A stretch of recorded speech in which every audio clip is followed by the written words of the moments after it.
Okay, so I was just overdoing some sight reading on my sight reading channel, and after reading several hymns, I was reading this accompaniment, and this accompaniment was objectively much easier than um, the hymns, but I was just cratering all over it for whatever reason, and it kind of made me want to talk about this issue that people have. I see this a lot, and it's a thing. It's a problem that I ran into, and I'm glad that I solved it mostly. Now, the thing is, I could have looked at this accompaniment and gone, "Oh, this one's too easy. I should just sight read the next one. There's no point in reading this." And I think that's a problem that people run into. They frequently think something's too easy, especially with sight reading. They think something's too easy. It's below them. Um, and to that, I would say, prove it. Put your fingers on the keys and prove it. If it's so easy, you should be able to play it absolutely effortlessly. It should be super musical. There should be no problems. You shouldn't be like struggling to read it at all. If there's nothing to be gained, then do that. And at worst, you've wasted a minute or two playing beautiful music. But in reality, most people are going to run into some problems and they're going to find things they need to address. And I think that's what people don't want to do. They that would be a huge hit to their ego to play something and then realize they're not as good as they think they are. People tend to measure their musicianship, the level that they think they're at, by the hardest piece of music that they can play. And I think that's super inaccurate. I usually make the argument that you're as good as the hardest piece of music you can play and prepare in a week. That's a much better measure of where you're at, because if it took you 6 months to play some really hard piece, are you as good as a person who could prepare that piece in a week? Absolutely not. Um, but I think most people just don't want to admit it to themselves because, yeah, it sucks when you make mistakes on things that are really easy. But that's honestly where you would get a lot more growth. If you're playing one piece of music and you're spending months on it or even weeks on it, um, you're covering such a small cross section of musical skills. You're only addressing just very few things. Um, but you'd get a lot better if you would play more things. And especially with sight reading, you need to sight read as many styles and things as you can. This is super personal to me because even in my career, when I was making a living playing, my sight reading was terrible because I was doing stuff that didn't require sight reading. I was playing in a band. It was mostly comping. And so I could get away with my sight reading being poor, but I was getting pulled into more and more gigs that required better reading, and I was falling on my face. And then I wasted so much time essentially following the advice that's just sort of out there in the ether, and it frustrates me. I saw this on a Reddit thread very recently, and I wanted to chime in, but I didn't have the energy. Because people ask for sight reading advice, and what do they get told? They get told, read hymns and read Bach conventions. And that is just stupid. It's honestly just ridiculous. For somebody who is a beginner, who is struggling, that is not a good place. Those things are way too difficult. Hymns are difficult to sight read. My sight reading's gotten better at hymns. They're easy to me now, but they are objectively not a good thing to practice your sight reading on. And also, even if you got good at reading hymns and Bach conventions, which once again, stupid, way too difficult, that's not going to make you better at reading tons of other things. That'll make you good at reading hymns and Bach conventions. It's not going to make you good at reading things with syncopated rhythms or thicker harmonies or big rolling arpeggios. You're just going to fall apart because you haven't addressed any of those things. So you need to for sight reading, you need to read as many styles as possible.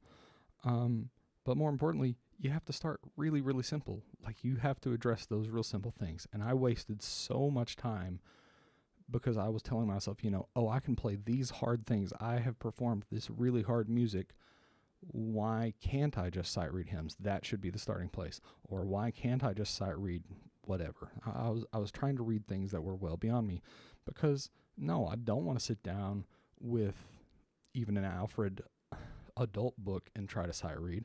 I definitely don't want to sit down with some Sham beginner book and try to sight read baby tunes. But ultimately, that's kind of where I needed to be. A person who's literally got a music degree, who's been gigging on trumpet for years, who is making a living playing piano, taking money, playing gigs, but then I have to like humble myself and play these really simple things, because that is where my sight reading actually was when I was really honest with myself. And by addressing that, that's when I started making progress. But people are so unwilling to do that. And I think the problem is exacerbated by the fact that you see other people who are good at sight reading. I can go watch Josh Wright trying to sponsor some sight reading program or whatever, and he's sitting there sight reading, and he's sight reading really, really well. And you're like, man, I want to be like that. Well, you don't get like that by doing what he's doing, by sight reading the stuff he's doing. He has years, probably decades of experience on you reading, and he started at the beginning. And I think this is especially a problem for people who are starting later. If you're starting in your teens or into your adulthood, suddenly you have that awareness of, I don't want to suck. The thing that somebody like Josh, I don't know his details, but I'm sure he started when he was like 5 or around there, and that's where most pianists start. The thing is, developmentally, we don't develop a sense of abstract thinking until, early tweens. And younger people don't have that sort of, they're not as self-conscious. So that's fine. Like if you're 5 and you're reading baby tunes, you don't care. You're happy with like, oh, this is cool, and I'm doing a thing, and I'm playing this cool song, and you're sight reading without even realizing you're sight reading, you're practicing, and it's fun. But as you get older, you're suddenly super aware of how bad you are. You're aware of how your peers compare to you, or how they might think of you, and you don't want to be represented that way, or you don't want to be represented that way to yourself. And so you're just unwilling to go through those baby steps. And the thing that sucks, and once again, like I said, exacerbates this, is that you often get advice from people who took lessons since they were 5. And those people take for granted all of that skill that they built up before they were even able to realize what they were doing. A lot of times people make the mistake of saying, oh, English is easy. Okay, if you are a native English speaker, it's easy. But if you actually look at it objectively, it is a very difficult language that is full of all kinds of inconsistencies. And it would be ridiculous of you to just tell somebody who is trying to learn English as a second language, oh, well, just, whatever. Just start reading books, just start reading newspapers, Here, read some Dickens novels. That's not how you're going to learn language. You're going to learn it by you've got to learn the basic syntax, and you've got to learn real simple words and put together really simple sentences and slowly build on that constantly and build up your vocabulary. Over years, it takes time to develop those skills. And you just have to be willing to accept that and stop lying to yourself. So be careful about taking advice from people who maybe don't have that window. They started when they were very young, and they don't have that window. They don't remember. It's so far in their rear view before that age of abstract thinking that they can't remember how they develop those skills. Like, can you remember how you learn to walk? You take that for granted every day, but it's actually a really complicated system of, moving different muscles and keeping your balance. There's all kinds of things that go into that. So be careful about that advice. Just be willing to start very simple. You need to start simpler than you think you need to start on everything. And you should spend a lot more of your time covering a lot more material, not less, not just a handful of very simple things. So I'm glad that, I read this tune, and I was completely humbled by the fact that I botched it.